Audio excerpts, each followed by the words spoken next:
اس video میں ہم پڑھیں گے کنڈیشنل سینٹنسز کے متعلق۔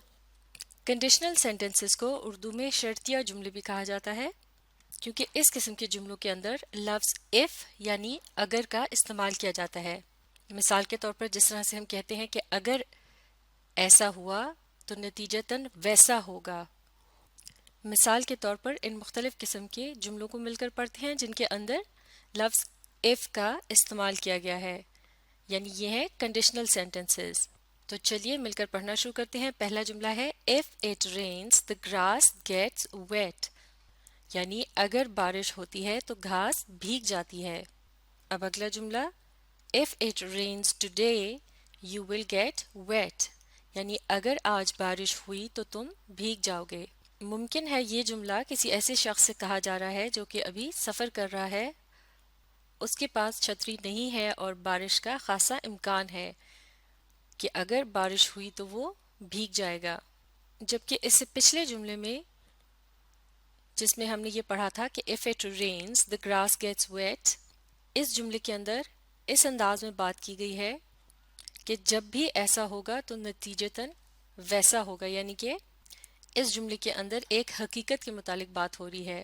مثال کے طور پر اگر اسی جملے کو اس انداز میں کہا جائے کہ if it rains we get wet، یعنی اگر بارش ہوتی ہے تو ہم بھیگ جاتے ہیں، یعنی یہ جملہ ایک حقیقت پر مبنی ہے، یعنی اگر ہم بارش ہو رہی ہو اور ہم اس کے نیچے کھڑے ہو جائیں تو ہم یقیناً بھیگ جائیں گے۔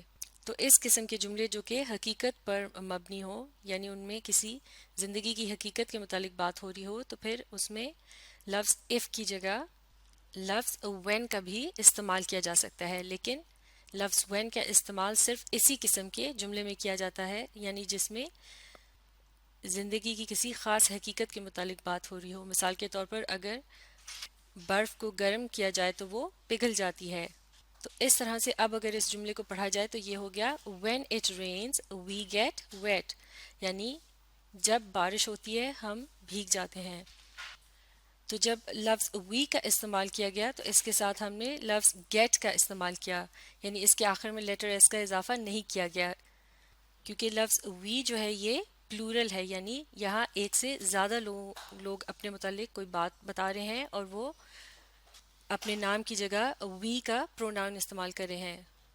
اس کا مطلب یہ ہوا کہ جب سبجیکٹ پلورل ہوتا ہے، یعنی ایک سے زیادہ چیزیں یا لوگ ہوتے ہیں، تو اس کے ساتھ جو ورب کی فارم استعمال کی جاتی ہے وہ بیسک ہوتی ہے، جبکہ اس سے پہلے the grass کے ساتھ gets کا لفظ استعمال کیا گیا تھا، کیونکہ the grass جو ہے یہ سنگولر اینٹی کے طور پر استعمال کی گئی تھی، یا پھر ہم کہہ سکتے ہیں کہ the grass کا لفظ جو ہے یہ تھرڈ پرسن سنگولر کے طور پر استعمال کیا گیا تھا۔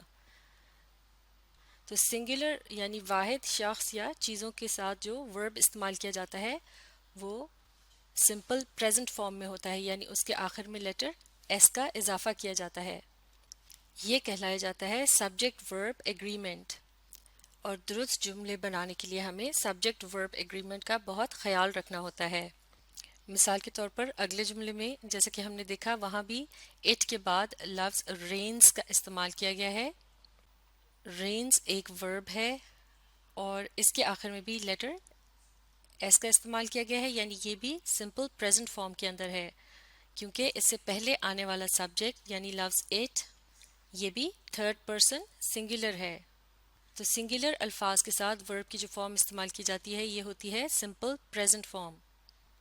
لیکن جیسے کہ اس جملے کے دوسرے حصے میں آپ دیکھ سکتے ہیں سبجیکٹ یو جو ہے اس کے بعد جو ورب استعمال کیا گیا ہے گیٹ، یہ بیسک فارم کے اندر ہے، کیونکہ لفظ یو جو ہے اسے سنگولر اور پلورل دونوں ہی کی طرح سے استعمال کیا جا سکتا ہے، یعنی تم یا پھر تم سب، لہٰذا اس کے ساتھ پلورل والا فارمولا اپلائی ہوتا ہے، تو یو کے ساتھ لفظ گیٹ کا استعمال کیا گیا ہے۔ تو یہ ہے سبجیکٹ ورب ایگریمنٹ۔ اگر اس کا خیال نہ رکھا جائے تو جملہ درست نہیں رہے گا۔ مثال کے طور پر اگر اس جملے کو اس طرح سے پڑھا جائے if it rain today you will get wet، تو یہ درست نہیں ہوگا۔ چلیے اب مل کر پڑھتے ہیں تیسرا جملہ if it rained you would get wet، یعنی اگر بارش ہوئی ہوتی تو تم بھیگ سکتے تھے۔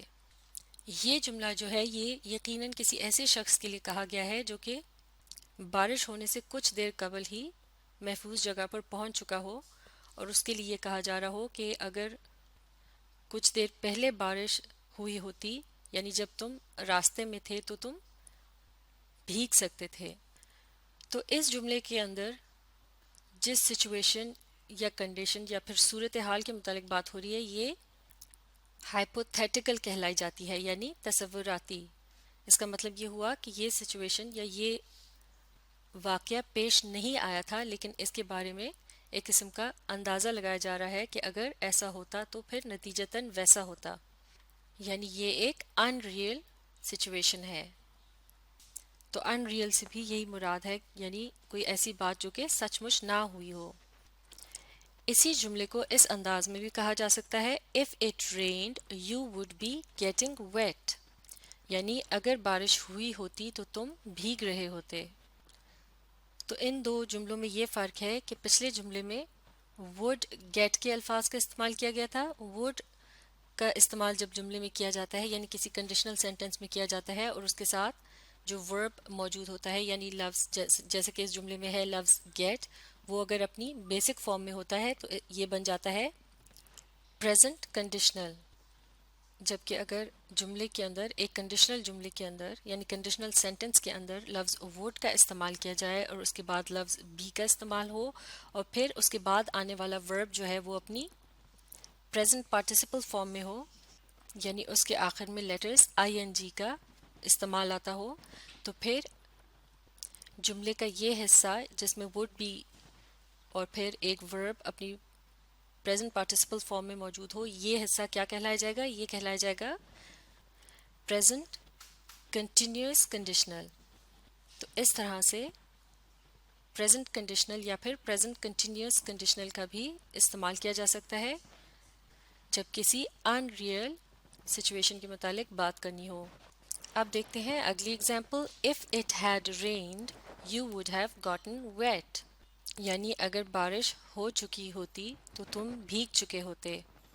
تو اس جملے میں بھی ایک ہائپوتھیٹیکل یعنی ان ریئل سچویشن کے بارے میں بات ہو رہی ہے جو کہ ہوئی ہی نہیں لیکن اس کے بارے میں صرف خیال کیا جا رہا ہے اور یہ خیال جو ہے یہ ماضی پر مبنی ہے کیونکہ یہاں پر had لفظ کا استعمال کیا گیا ہے. اس کے علاوہ لفظ had کے ساتھ جو ورب استعمال کیا گیا ہے جیسے کہ یہاں ہے لفظ rained یہ پاسٹ پارٹیسپل کے فارم کے اندر ہے.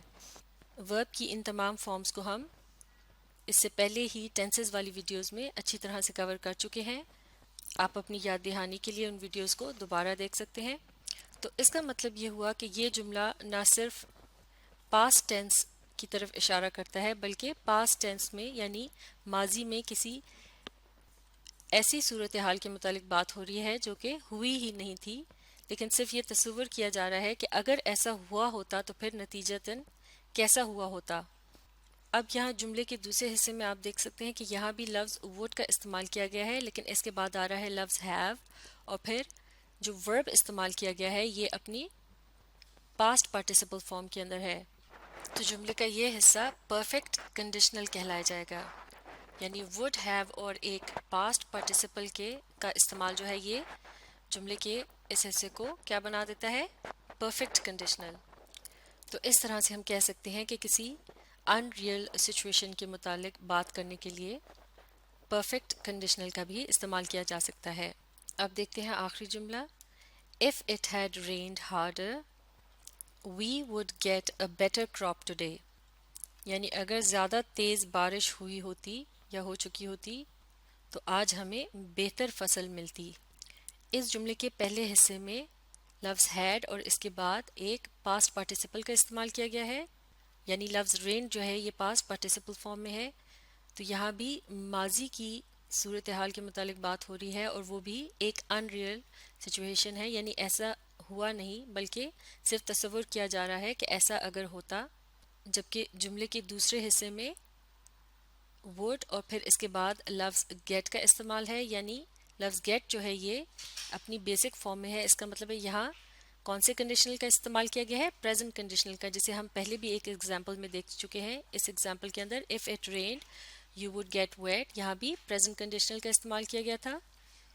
یعنی اس جملے کا آدھا حصہ جو ہے یہ ماضی کے متعلق اشارہ کر رہا ہے یعنی اس میں